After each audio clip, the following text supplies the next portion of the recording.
माँ के दिल 3 गो शर्त माँ पूरा कर रहल बाड़ी। वो विद्या भी भाड़ा पर 2 गो कार चला रहल बा। तोहरो ए मंदिर में लिखा पढ़ी के काम मिल गईल। तहार मांगल 3 गो में से 2 गो मांग पूरा हो गईल। 1 गो बाचल बा, अब वो पूरा हो जाई। दुर्गा सप्ताह करही के पड़ी, दोसर कोनो रास्ता नहीं खे। जल्दी से संभाल के। एगो हाथ यहाँ रखा।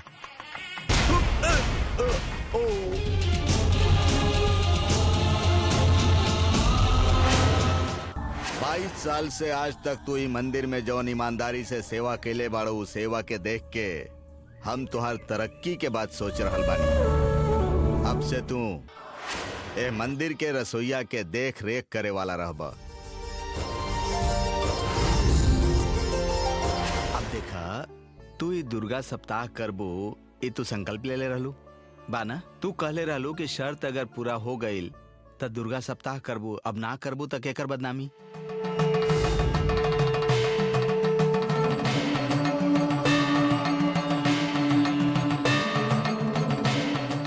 माता तुहार द्वेष के क्षमा कर दी हैं, लेकिन कोनो कारण से कोनो भी संदर्भ में माता से तू टकराइबू त क्षमा ना करी हैं।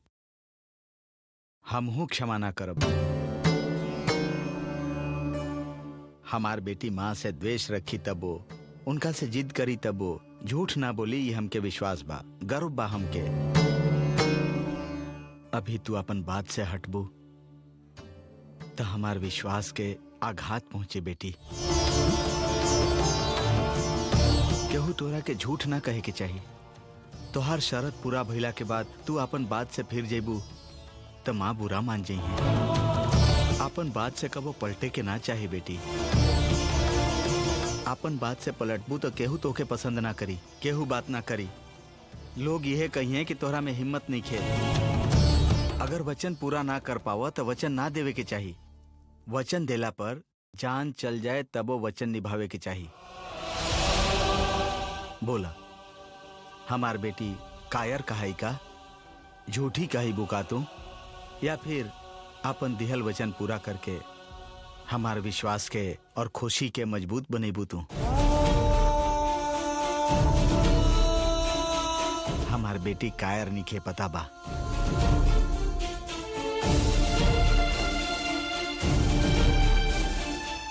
दुर्गा सप्ताह करबू न तू? माँ सुंदरी दुर्गा सप्ताह करी, तैयारी करा।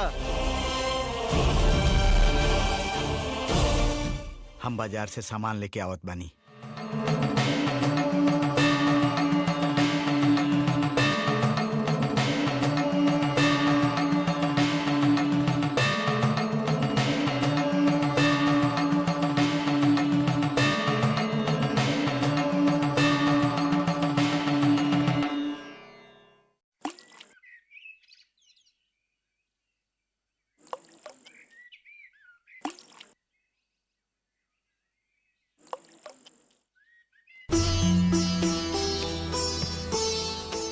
तू ऐसे चुपचाप बैठ के ढेला फेंक रहल बाड़ू तो हमरा दुख हो रहल बा।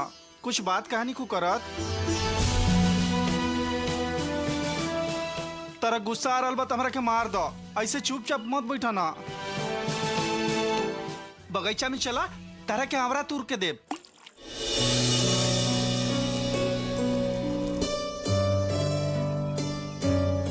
चुपचाप मत बैठा। तारा के ऐसे देख के मन विचलित हो रहल बा। ढेला मत फेंका।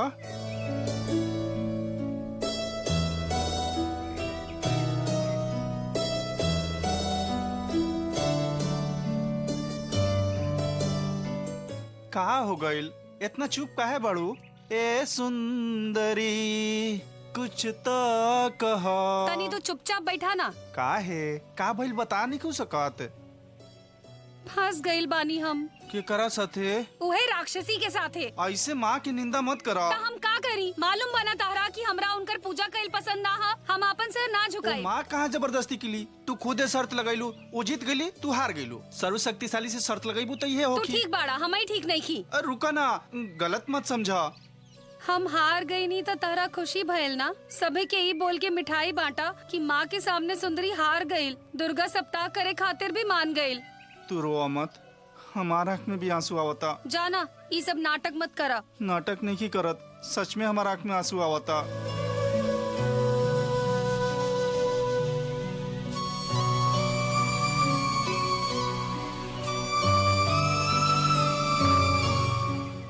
ता हम का करी? बस थोड़े देर में आंसू आवल अपने आप रुक जाये। अरे ऊ ना, तो फिर दुर्गा सप्ताह ना करे खातिर का करी बोला? भंगारी, कुछ तो उपाय बतावा ना।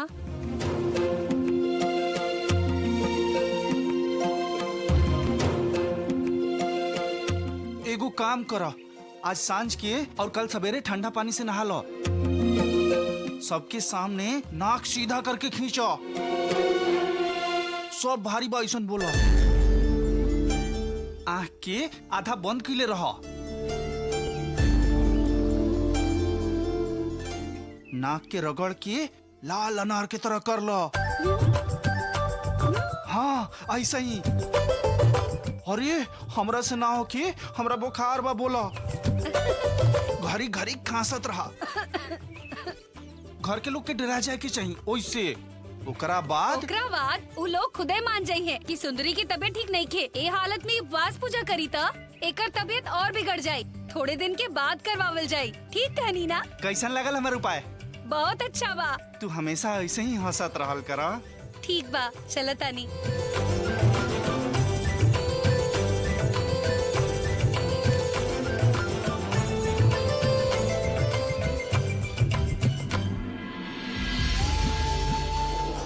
माँ माफ कर दी माँ, सुंदरी के आंख में आंसू देखना पैनी, ऐसे ही उपाय बता देनी।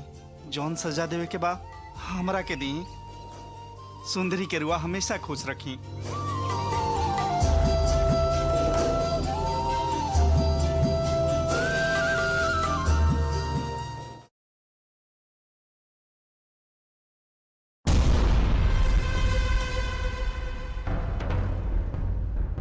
विद्या, विद्या,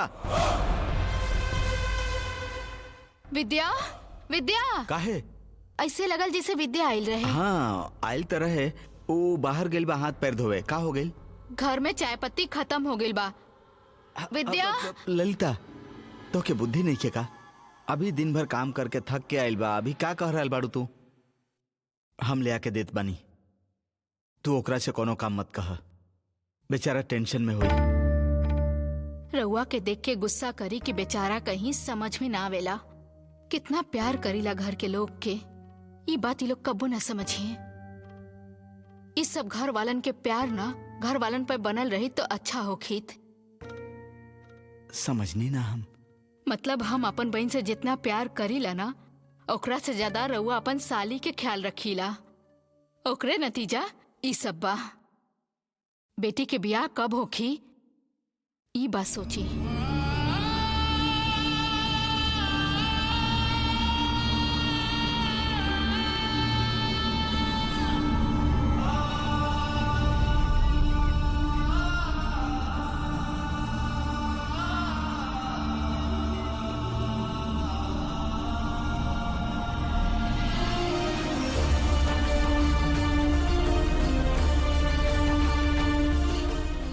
विद्या,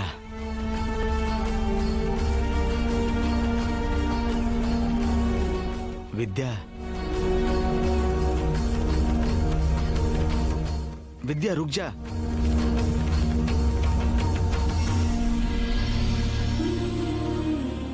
गुस्सा मत करो विद्या,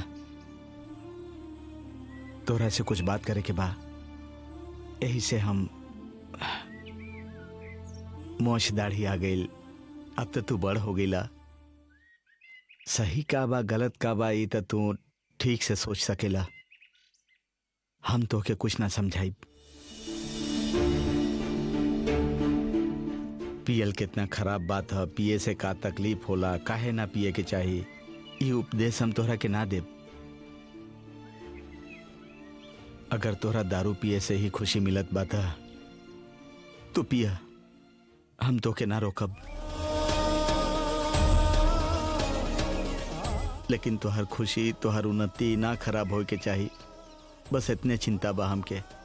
तोहरा हिसाब से तो तोहर पिता जरूर बुरा हो सकेले, तोहरा हिसाब से तो हम झूठा, चरित्रहीन और अपराधी बानी।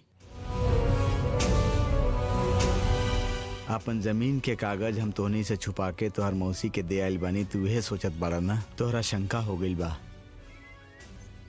ओकरा बारे में हम तोहरा कितनो समझावे के कोशिश करी, लेकिन तू तो सुने के तैयारे नहीं खा। कोनो बात ना, धीरे धीरे तोहरा समझ में आ जाई।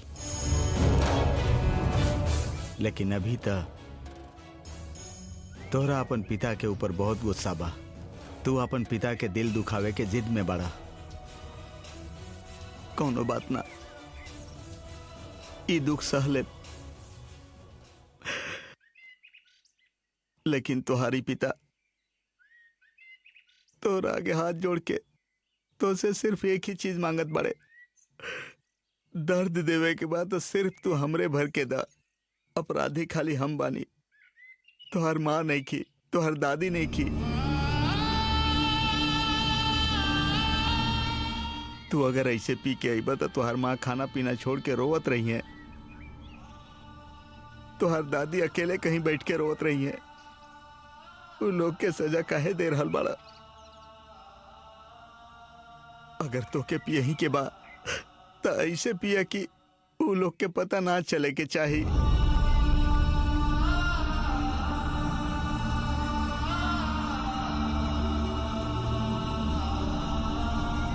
हार गल बड़े तुम्हारी पिता। अब केहू के संभारे के शक्ति नहीं के हमरा में। हार गइल बानी हम।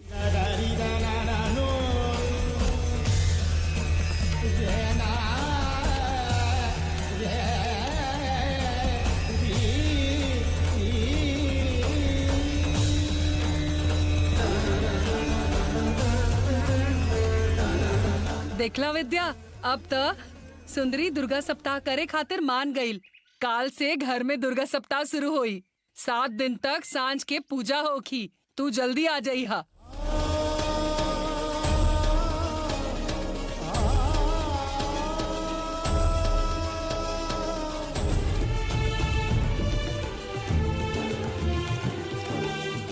माँ, प्रसाद खातिर गुलगुला बनीले बानी। थोड़ा और मीठा डाल दें कि ठीक बा? गुलगुला काफी बन गईल बा। 7वां दिन कुछ अच्छा से बना दिहा। तहरा ता प्रसाद के चिंता बा, हमरा तहार बेटी के चिंता बा। फल बा, फूल बा, प्रसाद बा, सब कुछ बा, लेकिन ये सब करे खातिर तहार बेटी ही नहीं खे। संझा के 6 बजे पूजा शुरू करे के बा, लेकिन ठीक समय पर गायब हो जाले। ढूंढ के लेके आवा। एजे होई, लेकिन एजा नहीं खे आवत। इतना दिन से कचरा रंगोली सब खत्म करके खाना के समय घरे आ जात रहे, लेकिन अब ऑफिस के अंदर के काम बा। उस शंकर नारायण कितना देर रहेला, ओकरो उतने देर रहे के चाहिए ना। वो खुदे बहाना बना के देर से ना आवे तब ना। तू लोग हमार बेटी के गलत समझ रहल बाड़ू। वो जिद्दी जरूर बिया, लेकिन अगर एक बात कोनो बात के हाँ बोल दी तो वो भागे वाली नहीं खे। जिद्दी बिया, बाकी कायर नहीं खे। आहा, तू तो अपन बेटी के हमेशा तारीफ करबा। अपन संतान से तो सब प्यार करेला। रउआ खातिर जैसन राउर बेटा बाड़े। हमार बेटा जैसन औलाद पावे में 7 जन्म लग जाई। तारा ही ना बुझाई। बड़ आयल बाड़ी, एगो पूजा करे में ही हाल हो गईल। पूरा घर भर के जान निकल गईल। बात करत बा, पूजा करे के कोनो लक्षण नहीं खे दिखत। विश्वास नहीं के का तोरा? सब कुछ अच्छा होखी माँ, हम बोल रहल बानी माना। आज पहला दिन बा, इतना बड़ व्रत बा। 7 दिन बिना रुकावट के होके के चाहिए। आज पहला दिन केहू के बुला के दुर्गा पूजा सप्ताह के शुरुआत करे के चाहत रहे, बाकी एक नाटक के चलते हम केहू के ना बोला पौनी। ऐसन के बा ए गाँव में? इहो सच बा। चलत फिरत माँ के स्वरूप वाला विरूपाक्ष शास्त्री जी अकेले बाड़े। ऐसन इंसान के घरे बुला सकत बानी का? बोलाइबो करब तो ना आई हैं। यही से मंदिर के बाला स्वामी के हम यहाँ बोलैले बानी। वो और ओकर पत्नी आ रहल बाड़े। ई सही कहानी। देखा, वो आवस चाहे मत आवस, उनकर मर्जी। विरूपाक्ष शास्त्री जी हमनी के घर के बहुत मदद कइले बाड़े। तहार काम, विद्या के ट्रैवल कंपनी, सुंदरी के काम, इतना कुछ मदद कइले बाड़े। हमनी आपन घर में एगो पूजा कर रहल बानी, कम से कम बतावे के त चाही ना। उनका के भुला जाइबा का? हाँ जी, शास्त्री जी के बात बतावे के चाहत रहे। अरे हमार तो दिमाग में ही ना आइल। तू लोग के बतावे तो चाहत रहे। माँ तोहरा के तो बतावल चाहत रहल ना। दोपहर के समय घरे ही होखी हैं। हम जात बानी, बोला के ले आवत बानी। जाई जी, बुला के आई। उनका खातिर ये बड़ बात हो जाई। हमने छोट बानी तो बात सुनही के पड़ी। ठीक बा, हम बोला के आवत बानी। जल्दी आई। हाँ, हे माते छिन्न मस्तिके प्रकृते सूर्यते सचराचरम हे तनानेन कौन्तीय जगत विपरीत वर्तते। माता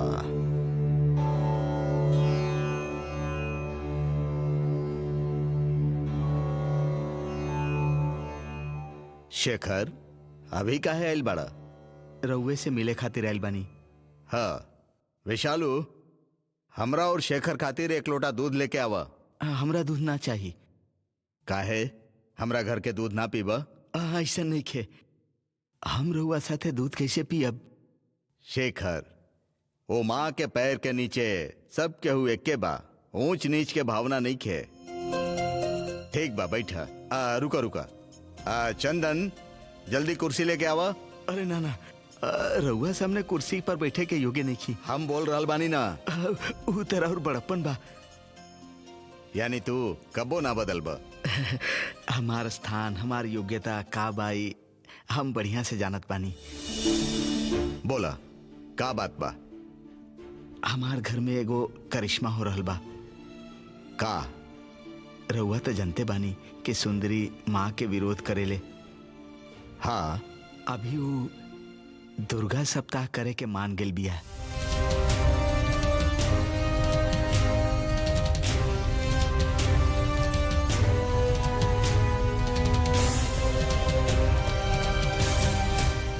अचानक ऐसन बदलाव कैसे आ गई?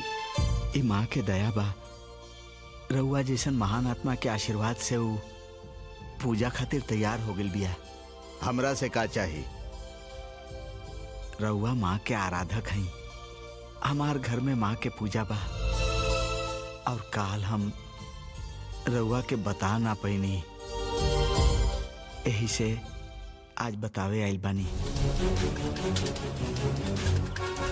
इतने बा हमारी योग्यता? समझनी ना हम। तोहरा घरे दुर्गा सप्ताह हो रहल बा, ओकर आमंत्रण देबा हम सोचले रही। रउआ हमनी के घरे जाइब? का है, ना आवे के चाहिए? ओह, आई आई, जरूर आई। काहे ना आवे के चाहिए? हम बोल रहल बानी ऐसे कहत बड़ा कि ना ना ना, हम पूरा श्रद्धा से कह रहल बानी। दया करके रउआ आई। रउआ आइब तो हमके लागी कि माँ साक्षात आ गईली। कब आवे के बा? आज सांझ के। पुरोहित केकरा बोले बड़ा? बाला स्वामी के बुलावे खातिर सोचत रहनी। कौनो जरूरत नहीं के, हम ही आके सुंदरी के हाथे दुर्गा सप्ताह शुरू करवावत बानी। साक्षात विश्वामित्र जी आके हमरा घरे संकल्प करवई है, ऐसा लागत बा। इस सपना बा की सच बा समझ नहीं की पावत। एमे हमार कुछ नहीं के शेखर, सब माँ के इच्छा। विरूपाक्ष सुंदरी के घर में दुर्गा सप्ताह चल रहल बा, ऐसे तू ही जाके संकल्प करा के शुरू करा। ऐसन माता हम के आज्ञा दे रहल बाड़ी ता हम ही प्रारंभ करवा देत बानी।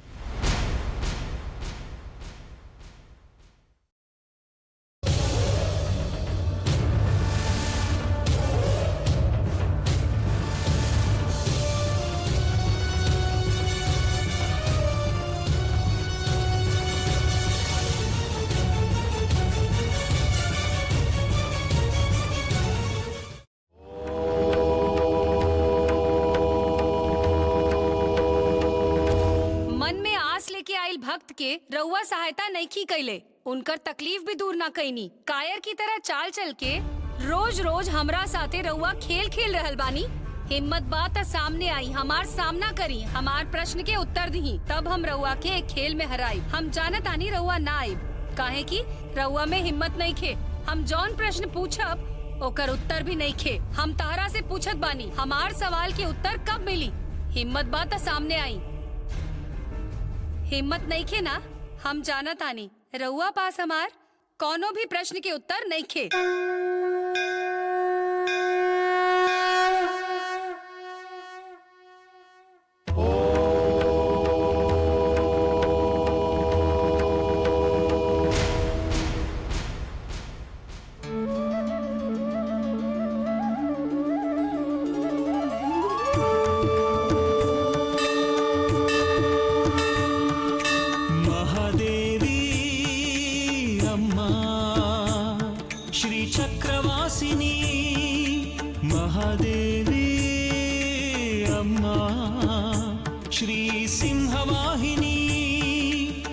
सकल चराचर चेतनदायिनी महादेवी। हमके काहे इतना आश्चर्य से देखा तारू?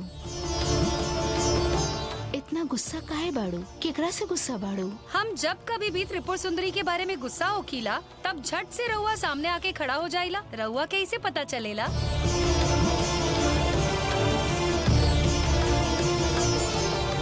बात ना करके भी अपन सब बच्चा लोग के मन के बात के समझे के शक्ति उ माँ के बा। और ऐसे ही एक बेटी के नाराजगी दूर करे खातिर उ माँ हमरा के एजा भेजले बाड़ी, तारा के समझावे खातिर। अभी कौन बात पे गुस्सा बाड़ू तू? घर में आज दुर्गा सप्ताह करे के बा। सब लोग गर्दन पर आकर बैठल बा, पूजा करा पूजा करा। करबू तो हो जाई। रउआ इहे समझा रहल बानी, भैंस के आगे बीन बजावल जैसन हो गए। अगर ये सोचत बानी कि क के खत्म करी तो 7 दिन में हमार जान चल जाई। कैले बिना गुजारा नहीं खे, ना करब तक कायर कही लोग। अगर कहनी तो उनकर सामने झुक जाए।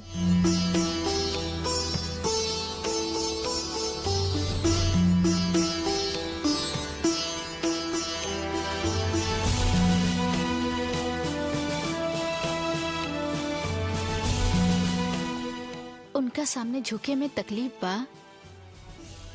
स्वाभिमान बीच में आवता। माँ बाप के सामने झुके के चाहिए, गुरु के सामने झुके के चाहिए, अच्छाई के सामने हमनी के झुके के चाहिए। लेकिन ये सब में वो केहू ना है। तब फिर वो के है? कपटी, छल करे वाली।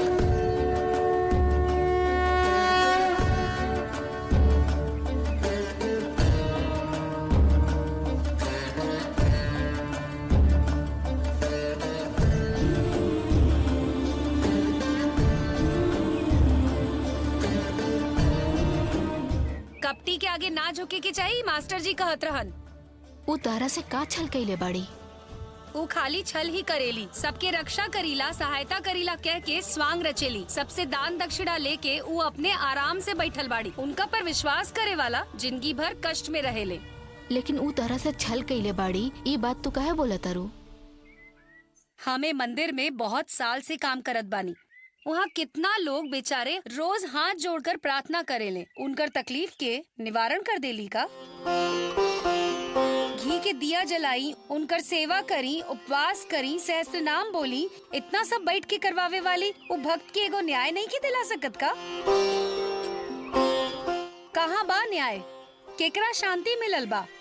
लूट के खाए वाला के समय बाई, पैसा वाला के जमाना है।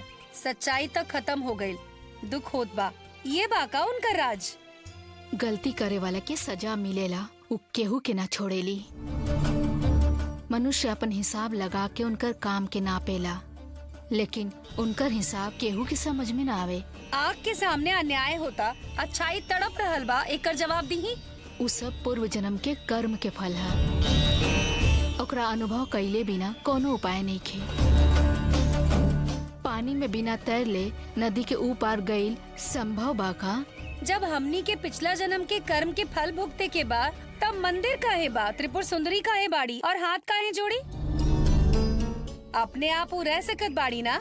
ये सब तो नाटक है ना? हाथ जोड़े ले तकलीफ दूर करे खातिर ना, आगे होखे वाला पाप के बुद्धि से बचे खातिर हाथ जोड़े ले। उनका सामने हाथ जोड़े से उस सही राह दिखावेली, अच्छा संस्कार देवेली, उद्धार होखे के रास्ता दिखावेली। और उनका नित्य स्मरण करे से, उनका पे विश्वास रखे से होखे वाला बड़ा हादसा से बचा के छोट में ही रोक देवेली। रउआ सिर्फ कथा सुनावे नी, जवाब ना देनी। जैसे वो पत्थर की मूर्ति त्रिपुर सुंदरी बाड़ी।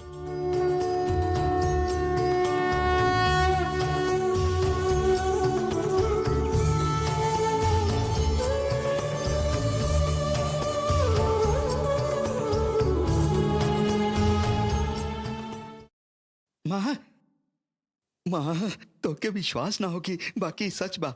माँ हमरा पर बहुत कृपा केली। माँ हमनी के दरवाजा पर आ गेली। दुर्गा सप्ताह करब तो हमनी के घर में वास करी है। ये बिल्कुल सच बा।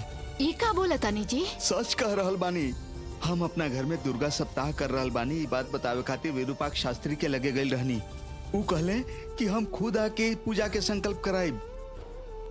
रउआ जोन कहा तनु सच बका? एक एक बात सच बा। हमनी के परिवार के देख के गुस्सा होके वाला शास्त्री जी एकाएक उनकर विचार बदल गई। ई सब माँ के कृपा ही है।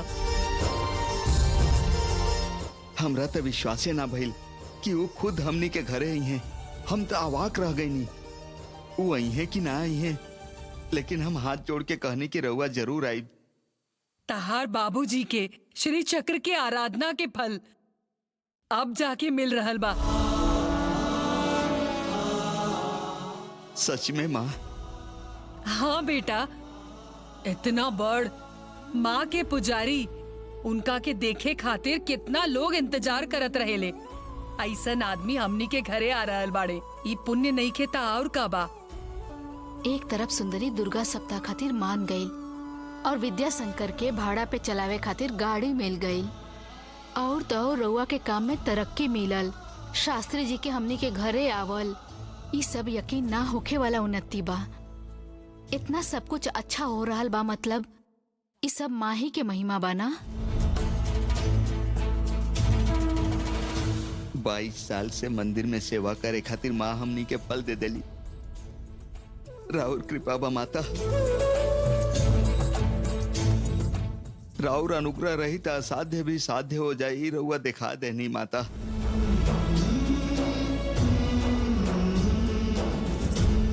माँ जौन चाहिए वो कर सकेली।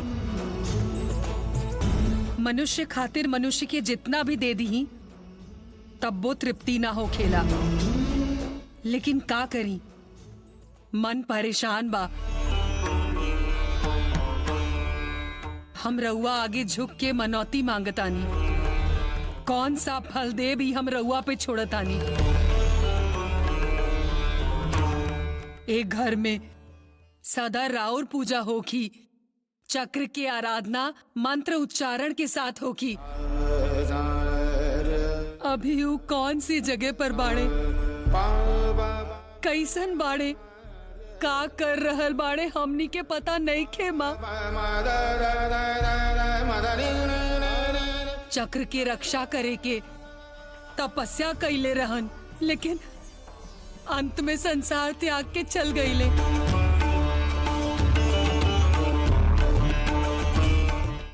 अब ए घर में दुर्गा सप्ताह होखे वाला बा, अभी वो होते तो कितना अच्छा होखे। राउर मन में का बा हमरा नहीं खे मालूम, लेकिन दुर्गा सप्ताह खत्म होके तक दया करी और ऐसन करी कि वो आ जास।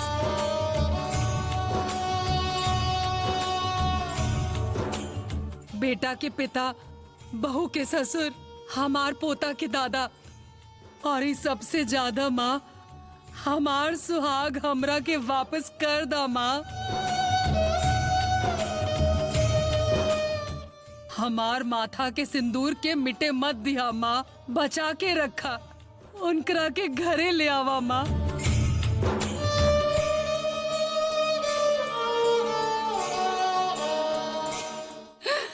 हम राउर बेटी हई, हमरा खातिर बुलाई माँ। उनकरा के घरे ले आई माँ।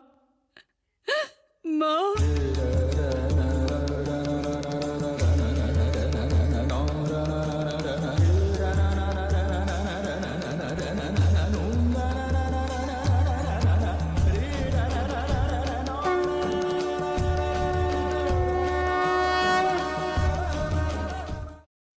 आपन समस्या के कैसे हल निकाली ई सोच रहल बानी। हमार जान भी चल जाई तब्बो हम उनका सामने सर न झुकाई। वो छल कपट वाली बाड़ी, उनकर पूजा कैल पसंद नहीं खे हमरा। हमार सहायता खातिर केहू नहीं खे। जेकर केहू नहीं खे ना, ओकर माता बाड़ी, चिंता मत करा। उनका से रक्षा करे खातिर उनके से कहब तो करिए का? हाँ बेटी, करी है। उनका ऊपर तार भक्ति में विश्वास होके के चाहिए बस। जैसे पहले राम हनुमान में राम नाम स्मरण करके हनुमान जी राम से जितले रहले ना, उसने भक्ति इहो बा। तहरा उनकर पूजा कैल पसंद नहीं खे, उनका से कृपा करके सन मांगला, जरूर मदद करी है। बुद्धिमान बानी रहुआ। उनका से हाथ जोड़े से बचाई कहनी तो उनका सामने हाथ जोड़े के कह रहल बानी। हम तो उनके के कपटी समझत रही। रहुआ उहे हई का? जैसन माँ वैसन बच्चा। रहुआ से सहायता मांगे आई रही। एकदम बुद्धू बानी हम। तू दुर्गा सप्ताह करे खातिर तैयार हो जा।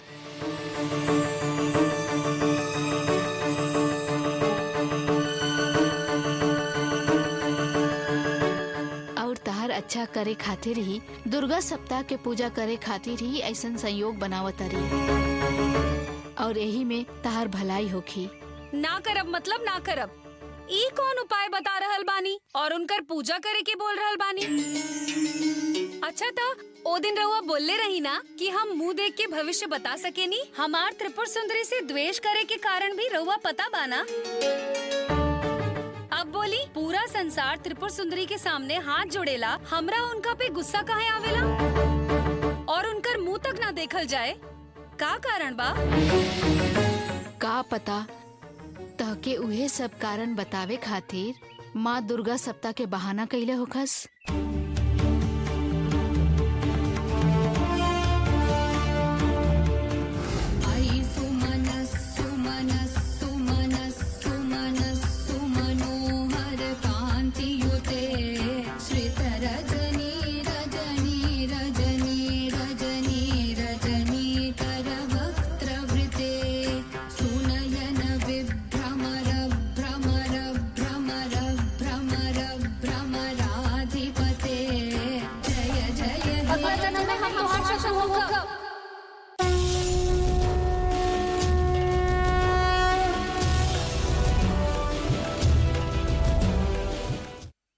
सुंदरी के घर जाता निका।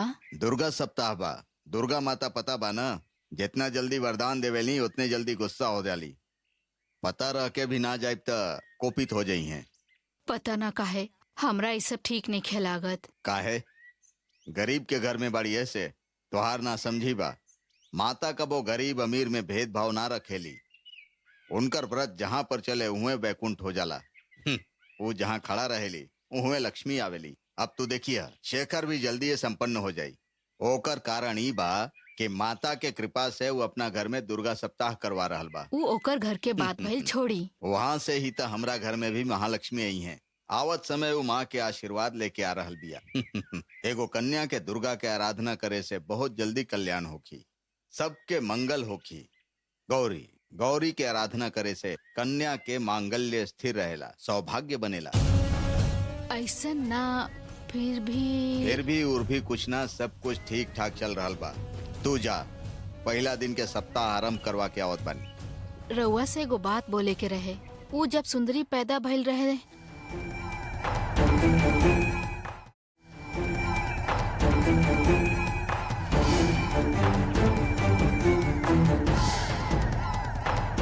उ लड़की के बलि देवे खातिर रउआ तैयारी करत बानी, यह बात बना।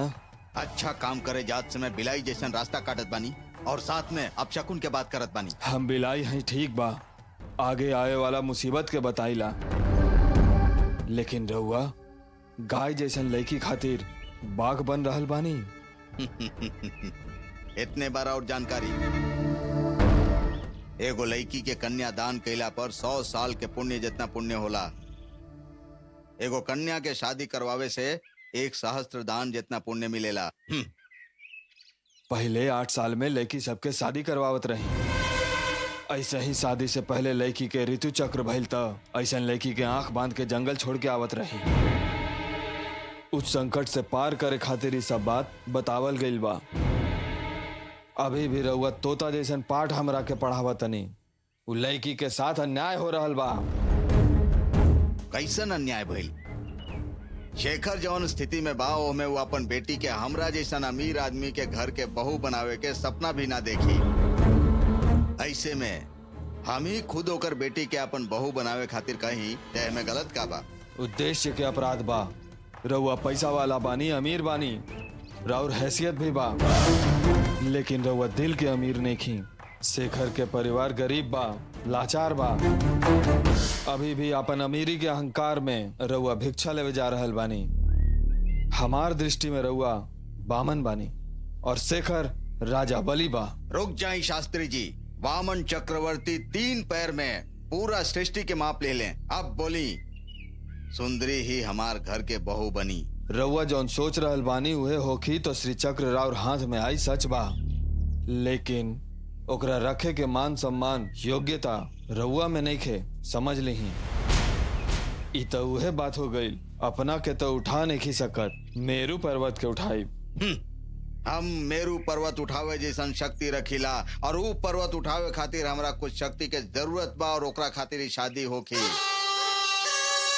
देखी हम अपन कार्य सिद्ध करके कैसे दिखावत बानी। लेकिन एकरा में तो लड़की के भविष्य बा। ओकरे हमार घर के बहू बने के बा विधि ओकर माथा पर लिख देले बा, और अगर ये बात गलत बा तो हम ओके मिटा के खुद ओकर माथा पर लिख दे कि उहे हमार घर के बहू बने लायक बिया।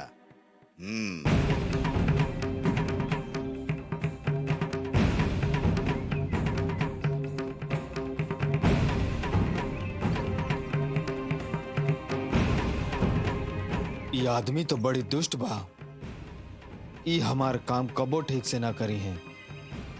इनकरा पे विश्वास करके हमार साधना ना हुई, एकरा से अच्छा हम दूसर कुछ करी।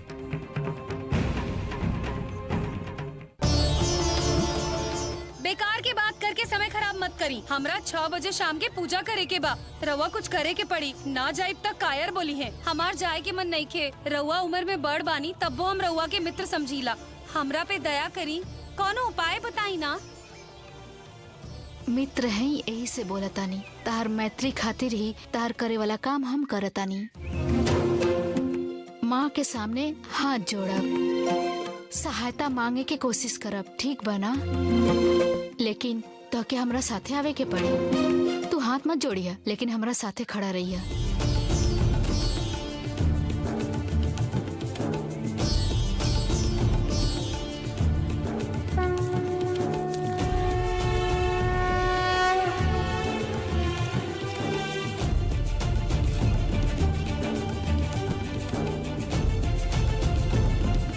सामने रहेली त गुस्सा आ जाला, लागेला बदन में बिच्छी दौड़ गईल।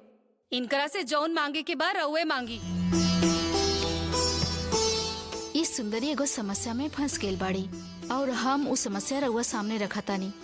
ओके कैसे हल करे के बा ई रउआ के ऊपर बा। सुंदरी अपन घर पर दुर्गा सप्ताह कर रहल बाड़ी और ऊ पूजा में सुंदरी के बैठे के चाही। रउआ तो पता ही बा कि सुंदरी रउआ के पसंद ना करेली। रउआ के देख के इनके बहुत गुस्सा आवेला। ई कहेली रउआ झूठी है, रउआ कपटी है, राक्षसी है। तो ई राउर पूजा कैसे कर सकेली? रउए बताई। सही कहानी ना सुंदरी?